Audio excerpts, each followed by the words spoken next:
शहर जीतना बादशाहों का काम है, लेकिन लात मारना तो गधे का काम है। धन्यवाद सभापति महोदय। कभी सुदामा पांडे धूमिल जी ने कहा था कि एक आदमी रोटी बेलता है, एक आदमी रोटी खाता है, एक तीसरा आदमी भी है जो न रोटी बेलता है न रोटी खाता है, वो सिर्फ रोटी से खेलता है। वो तीसरा आदमी कौन है? मेरे देश की संसद मौन है। सभापति महोदय, वो भी क्या दिन थे जब संसद में देश का बजट पेश होता था तो देश की सड़कें ठहर जाया करती थीं। रेल बजट पेश होता था तो लोगों की उम्मीदें रेल के डिब्बों की तरह पटरियों पर दौड़ने लगती थीं। पूरा देश धड़कने रोक करके वित्त मंत्री और रेल मंत्री को सुना करता था। अफसोस, अब बजट पेश हो जाता है, मीडिया चैनल सरकार का महिमा मंडन करते हैं और बेचारी जनता बजट के आंकड़ों के शब्द जाल में उलझी हुई महीनों बाद समझ पाती है कि उसका तो फिर से कट गया। सभापति महोदय, पिछले 2 साल अमृतकालीन बजट पेश किए गए और इस बार एक नई शब्दावली गढ़ी गई है, तुष्टीकरण बनाम संतुष्टीकरण का बजट। सभापति महोदय, सुनने में कितना अलंकारिक लगता है ये शब्द। सोच रहा हूं देश की वित्त मंत्री और प्रधानमंत्री जी से पूछूं कि आखिर किसकी संतुष्टि? जिस बजट में मनरेगा के लिए 1 रुपए की बढ़ोतरी ना हो, वही पुराना 86,000 करोड़, जबकि पहले ही 9,754 करोड़ का घाटा हो, जिस मनरेगा से करोड़ों मजदूरों के घर में चूल्हा जलता हो, उस मनरेगा में काम करने वाले गरीब मजदूरों के लिए अगर आपके खजाने से 1 रुपया भी इजाफी नहीं निकल सका तो भला कौन संतुष्ट हुआ साहब? इस देश का गरीब मजदूर या आपके उद्योगपति दोस्त? वो जो महाराष्ट्र में लोकसभा और विधानसभा के बीच में 40 लाख मतदाता बढ़ाए गए थे, अरे उन्हीं के लिए मनरेगा का थोड़ा सा बजट बढ़ा देते। क्या उसमें मनरेगा का एक भी मजदूर नहीं था 40 लाख लोगों में? सारे के सारे 12 लाख की छूट वाले से आगे के लोग थे। सभापति महोदय, कल जब वित्त मंत्री जी देश की संसद में भाषण दे रही थी तो वहां मुंबई में कोई गरीब इंसान जब अपनी जेब टटोल करके अपनी मोटरसाइकिल में 1 लीटर पेट्रोल भरवा रहा था तो उस पेट्रोल की कीमत थी 103 रुपया प्रति लीटर। आखिर इतना महंगा पेट्रोल डीजल खरीद के कौन संतुष्ट हो रहा है? इस देश के गरीब लोग या फिर सरकार के चहेते धन्ना सेठ? सभापति महोदय, वित्त मंत्री जी इस बजट को मध्यम वर्ग को संतुष्ट करने वाला बजट बता रही हैं। अरे मैडम, हम आप यहां पर बैठे रहते हैं और वहां बाहर इसी दिल्ली में 1 लीटर दूध, चाहे वो अमूल का हो या फिर मदर डेयरी का हो, उसकी कीमत 73 रुपए लीटर है। इतना महंगा बेच करके कौन संतुष्ट हो रहा है? गरीब जनता या आपके धन्ना सेठ दोस्त? सभापति महोदय, इस सरकार का बाजार और महंगाई पर कोई नियंत्रण नहीं रह गया है। चाहे देश में लहसुन 400 रुपए किलो बिक जाए, टमाटर 100 रुपए किलो बिक जाए, प्याज का दाम सुनकर आंखों में आंसू आ जाए, लेकिन वित्त मंत्री महोदया बजट में महंगाई का मां भी नहीं बोलती हैं। बच्चों की किताब और पेंसिल तक पर टैक्स लगाने वाले सरकार से मैं पूछना चाहता हूं कि आप मध्यम वर्ग का हितैषी बताते हैं खुद को, तो शर्म नहीं आती है? खुद को धार्मिक कहने वाली सरकार भगवान श्री कृष्ण के प्रिय खाद्य पदार्थों दही और मक्खन तक पर जीएसटी लगाती है और बात करती है मध्यम वर्ग की हिमायती होने की। जिंदा रहते हुए जनता से हर चीज पर टैक्स वसूलने वाली यह सरकार कम से कम मरने पर तो लोगों को बख्श देती, लेकिन नहीं, वहां भी लूटना है। अंतिम संस्कार के सामान, अगरबत्ती, धूप बत्ती, केवड़ा जल, चंदन पाउडर, जौ, बताशा, काला तिल, पंचरत्न, कपूर और कफन तक पर टैक्स लेने वाली यह सरकार किस मुंह से खुद को मध्यम वर्ग का हितैषी बताती है? कौन सी संतुष्टि? किसकी संतुष्टि? कदम कदम पर टैक्स देकर लुटने वाली जनता की या फिर जनता से टैक्स वसूल करके धन्ना सेठों का खजाना भरने वाली सरकार की? किसकी संतुष्टि? सभापति महोदय, 18 अगस्त 2015 आरा का बिहार का ऐतिहासिक मैदान, सजा हुआ मंच, हजारों की भीड़ और सामने खड़े हुए देश के प्रधानमंत्री का भाषण। बिहार के भाइयों बहनों, आज मैं बिहार के लिए पैकेज की घोषणा कर रहा हूं। 50,000 करोड़ कर दूं कि ज्यादा कर दूं? अखिलेश भाई, 60,000 करोड़ कर दूं कि ज्यादा कर दूं? 70,000 करोड़ कर दूं कि ज्यादा कर दूं? 80,000 करोड़ कर दूं कि ज्यादा कर दूं? चलो, मैं बिहार को 1.25 लाख करोड़ का पैकेज दे रहा हूं। 10 साल हो गए सभापति महोदय, वही ढाक के 3 पात, बिहार आज भी विकास की बाट जोह रहा है। भाषण आज भी प्रधानमंत्री जी के यूट्यूब चैनल पर सुना जा सकता है। जो झूठ बोल के करता है मुतमईन सबको, वो झूठ बोल के खुद मुतमईन नहीं होता। सभापति महोदय, ये तो राहुल जी का असर है। कौन सा शब्द सर, कौन सा शब्द? झूठ। ठीक है सर, मिथ्या बोल करके, जो मिथ्या बोल के करता है मुतमईन सबको, वो मिथ्या बोल के खुद मुतमईन नहीं होता। ये राहुल जी का असर है। जो मखाना बोर्ड की घोषणा हुई, अखिलेश जी आपको याद होगा, भारत जोड़ो न्याय यात्रा में 30 जनवरी 2024 को बिहार के रंगभूमि मैदान में राहुल गांधी जी का पूर्णिया में भाषण था और उसमें मखाना को लेकर उन्होंने आवाज उठाई थी। ये उनका असर है कि आपको मखाना बोर्ड बनाना पड़ा, वरना तो आप मैखाना बोर्ड बनाने वाले लोग हैं। सभापति महोदय, बिहार को झूठे पैकेज और चुनावी दिलासे देना बंद करिए। आज भी जब कोसी में बाढ़ आती है तो पूरा सीमांचल बर्बाद हो जाता है। मैंने उस तबाही को अपनी आंखों से देखा है। 2016-17 की बाढ़ में अपने इन्हीं हाथों से राहत सामग्री बांटी है मैंने। अगर सच में बिहार के लिए कुछ करना चाहते हैं तो बिहार को बाढ़ से बचाने का प्रबंध करिए। पूर्णिया एयरपोर्ट 10 साल से बाट जो रहा है, घोषणा 2014 में हुई, बन के आज तक तैयार नहीं हुआ। अलीगढ़ मुस्लिम विश्वविद्यालय का किशनगंज सेंटर बजट के अभाव में दम तोड़ता जा रहा है। मैंने पिछले बजट सत्र में भी आवाज उठाई थी। आज फिर वित्त मंत्री जी से अनुरोध करना चाहता हूं, दामन फैला करके, कि अलीगढ़ मुस्लिम विश्वविद्यालय का किशनगंज सेंटर बन जाने दीजिए। आखिर कौन सी नफरत है? यह मुल्क हमारा भी है। इस मुल्क की मिट्टी में हमारा भी खून पसीना शामिल है।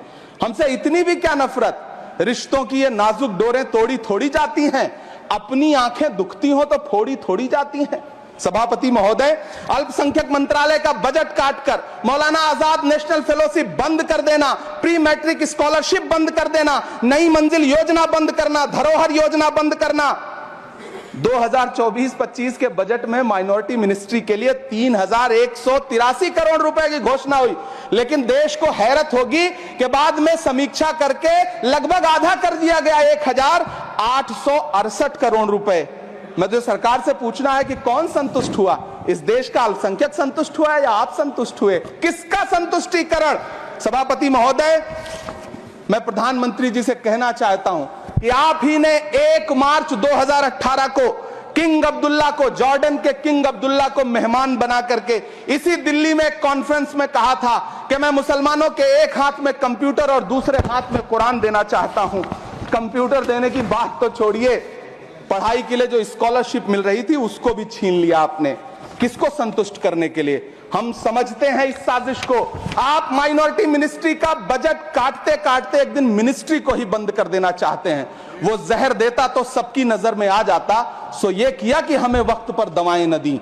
सभापति महोदय, मैं तो वित्त मंत्री जी से पूछना चाहता हूं आपके माध्यम से कि शायद आपको पता ही नहीं है कि गृहस्थी चलाने वाली एक गृहिणी की मुश्किलें क्या क्या होती हैं। आपने कभी सोचा भी नहीं होगा कि जब वो किचन में सब्जी बनाने के लिए कड़ाई में तेल डालती है तो उसके साथ उसके आंसू भी गिरते हैं। सभापति महोदय, शायद उन्हें पता भी ना हो कि एक छोटी सी गाड़ी और एक छोटे से फ्लैट का EMI भरने के बाद इस देश का एक गरीब इंसान जब अपने बच्चों की फीस भरने के बारे में सोचता है तो उसे कितनी खुशियों का गला घोंटना पड़ता है। शायद उनको पता भी नहीं है कि फसल बेच करके बिटिया की शादी का सपना सजाने वाला किसान जब अपनी फसल बर्बाद देखता है तो कितनी रातें सो भी नहीं पाता है। सभापति महोदय, शायद वो कभी इस पीड़ा को समझ ही नहीं पाएंगी कि परिवार के किसी एक सदस्य को कैंसर जैसी बीमारी हो जाए तो घर और जमीनें गिरवी रख उठती हैं लेकिन इलाज नहीं हो पाता। सभापति महोदय, इसी देश की संसद में कभी स्वर्गीय सुषमा स्वराज जी ने कहा था कि जब देश की करेंसी गिरती है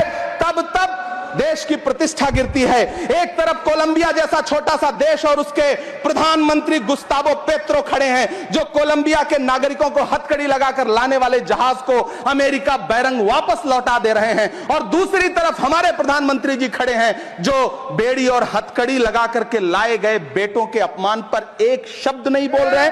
सभापति महोदय, मैं इतिहास के पन्ने पलट रहा हूं, मुझे 2 किरदार याद आ रहे हैं। एक तरफ निक्सन के 7वें बेड़े की धमकियों के सामने लोहे की तरह अडिग इंदिरा गांधी खड़ी हैं, तो दूसरी तरफ खुद ही नमस्ते ट्रंप का नारा लगाते हुए प्रधानमंत्री जी खड़े हैं। मेरे कानों में सुषमा स्वराज जी की आवाज गूंज रही है। बहुत कम बोलने वाले डॉक्टर मनमोहन सिंह ने बहुत ज्यादा बोलने वाले प्रधानमंत्री जी को जब देश की बागडोर सौंपी थी तो $1 58 का था। आज 85 से 87 के बीच में झूल रहा है। इन दिनों रुपए की अहमियत गिरती है तो न तो देश की प्रतिष्ठा गिरती है न प्रधानमंत्री की गरिमा। जिस देश में 80 करोड़ लोगों को 5 किलो राशन के लिए कतारों में लगना पड़ता हो, उस देश में यह सरकार 12 लाख तक के टैक्स न लेने के लिए अपनी पीठ थपथपा रही है। हुकूमत इस कदर आवाम पर एहसान करती है, ये आंखें छीनती है और चश्मे दान करती है। सभापति महोदय, महाराष्ट्र का भिवंडी हो, मालेगांव हो, इचलकरंजी हो, यूपी का बनारस हो, मुआयमा हो, मुबारकपुर हो, रांची का छोटा नागपुर हो, बिहार का भागलपुर हो, हर जगह बुनकरों की उम्मीदें तोड़ रही हैं, लेकिन इस सरकार के पास उनके लिए कुछ भी नहीं है। मुरादाबाद का पीतल उद्योग, कानपुर का चमड़ा उद्योग, सहारनपुर का लकड़ी उद्योग, फिरोजाबाद का चूड़ी उद्योग, अलीगढ़ का ताला उद्योग, सब सरकारी प्लानिंग से तबाह हो रहे हैं। इन तमाम के बीच सरकारी सपोर्ट से बस एक उद्योग फल फूल रहा है, नोएडा का नफरत उद्योग। सभापति महोदय, जिस देश में 40 से 45% मेडिकल फैकल्टी की सीट खाली हो, वहां बजट में 75,000 नए मेडिकल सीट्स का ऐलान हो रहा है। सरकार बहादुर, कम से कम इस देश के पढ़े लिखे युवाओं को तो मूर्ख समझना बंद करिए। वो अब तिजारती पहलू निकाल लेता है। पहले 7500 मेडिकल सीट्स बाद में बनाइएगा, पहले जो एम्स में 2161 पद खाली पड़े हैं उनको तो भर दीजिए। वो अब तिजारती पहलू निकाल लेता है। मैं कुछ कहूं तो तराजू निकाल लेता है। मैं इसलिए भी तेरे फन की कद्र करता हूं तो झूठ बोल के आंसू निकाल लेता है। सभापति महोदय, फिर झूठ आया है, मैं उसे मिथ्या कर दे रहा हूं। शायरी में बार बार आ जाता है, क्या करूं महोदय। काश ये बजट, सभापति महोदय, वो एक शब्द मैं मिथ्या कर दे रहा हूं सर, वो एक शब्द को हटा दीजिए। ध्यान रखें, ऐसे जो भी शब्द होंगे आपके वहां। सभापति महोदय, काश ये बजट बीपीएससी के पेपर लीक की शिकायत करने वाले नौजवानों पर बरसती हुई पुलिस के लाठियों पे, जख्मों पर मरहम लगा पाता। सभापति महोदय, पिछले 80 दिन से 70 साल का एक बुजुर्ग एमएसपी की लीगल गारंटी मांगता हुआ आमरण अनशन पे बैठा हुआ है। काश ये बजट किसान नेता जगजीत डल्लेवाल की टूटती हुई सांसों की पीड़ा सुन पाता। काश ये बजट प्रतियोगी परीक्षाओं की तैयारी के लिए दिल्ली, कोटा, पटना, अहमदाबाद जैसे शहरों में, इलाहाबाद जैसे शहरों में किताबों के साथ गल रहे युवाओं के सपनों को जिंदगी दे पाता। काश ये बजट वंदे भारत के सुनहरे विजुअल के बजाय देश की गरीब जनता को कुछ और पैसेंजर ट्रेनें दे पाता। काश ये बजट सीनियर सिटीजन को ट्रेन टिकटों में मिलने वाली रियायतें वापस लौटा पाता, जिनको सरकार ने कोविड के नाम पे छीन लिया था। काश ये बजट किसानों की राह में कीले नहीं बल्कि कालीन बिछाने वाला बन पाता। काश ये बजट सरकारी मालिकों को यह समझा पाता कि नेहरू को कोसने से अर्थव्यवस्था नहीं सुधरेगी, उसके लिए डॉक्टर मनमोहन सिंह साहब की अर्थ नीति अपनानी पड़ेगी। पिछले 11 साल से नेहरू जी को कोस रहे हैं, आखिर कब तक कोसिएगा? थोड़ा पंडित नेहरू जी के बारे में पढ़िए, तब पता चले कि पंडित नेहरू की शख्सियत का नाम है। दुनिया का पहला ऐसा राजनेता जिसने अपनी जिंदगी की आजादी के लिए, देश की आजादी के लिए 3259 दिन अंग्रेजों की जेल में बिताए। पंडित नेहरू एक ऐसे महान शख्स जिनके पिता पंडित मोतीलाल नेहरू, जिनकी बहन विजय लक्ष्मी पंडित, जिनके बहनोई पंडित रंजीत सीताराम, जिनकी बेटी इंदिरा गांधी, जिनके दामाद फिरोज गांधी, सब ने अंग्रेजों से लड़ते हुए स्वतंत्रता आंदोलन में जेल काटी। आप किस मुंह से उनकी लकीर छोटी करने की बात करते हैं? नहीं कर पाइएगा, 7 जन्मों में नहीं कर पाइएगा, क्योंकि जिस्म की मौत कोई मौत नहीं होती है। जिस्म मिट जाने से इंसान नहीं मर जाते, धड़कने रुकने से अरमान नहीं मर जाते, सांसें थम जाने से ऐलान नहीं मर जाते। जिस्म की मौत कोई मौत नहीं होती है। सभापति महोदय, मैं आपके सामने खड़ा होकर के एक बहुत छोटी सी कहानी सुनाना चाहता हूं कि महान बादशाह सिकंदर ने जब यूनान फतेह किया तो जीत का जश्न मनाने के लिए शहर की सड़कों पर निकला, तो उसने देखा कि पूरा शहर तो जश्न मना रहा है, एक फकीर सड़क के किनारे चादर तान के सो रहा है। सिकंदर को गुस्सा आया, घोड़े से उतरा, उस फकीर के पास गया और उसे सोता देख करके उसे जोर की एक लात मारी और लात मार के कहा कि क्यों रे फकीर, मैंने यूनान फतेह कर लिया, लोग जश्न मना रहे हैं और तू सो रहा है। उस फकीर ने उन्नीदी आंखों से सिकंदर को देखा और देख करके कहा कि शहर जीतना बादशाहों का काम है, लेकिन लात मारना तो गधे का काम है। सभापति महोदय, गरीब जनता को लात मारना बंद करिए। यह अमीरों के लिए बनाया गया बजट है, यह निराशाजनक बजट है। हम अमृतकाल सुनते आ रहे थे, यह अमृतकाल इतनी जल्दी समाप्त हो गया कि अब अमृत काल का कोई नाम तक नहीं लेना चाहता है। इसलिए मैं इस सदन में खड़ा होकर के देश की वित्त मंत्री महोदया से कहना चाहता हूं कि आपने अल्पसंख्यकों के बजट में जो कटौती की है उसको बहाल करिए। आपने मनरेगा को जो स्थिर रखा है उसका घाटा 9,754 करोड़ है, कम से कम उतना बढ़ा करके फिर से उसे बहाल करिए। नौजवानों के लिए रोजगार दीजिए, किसानों को एमएसपी की लीगल गारंटी दीजिए। यही मैं आपसे अपील कर रहा हूं। धन्यवाद सर, आपने इतना जो समय दिया उसके लिए शुक्रिया।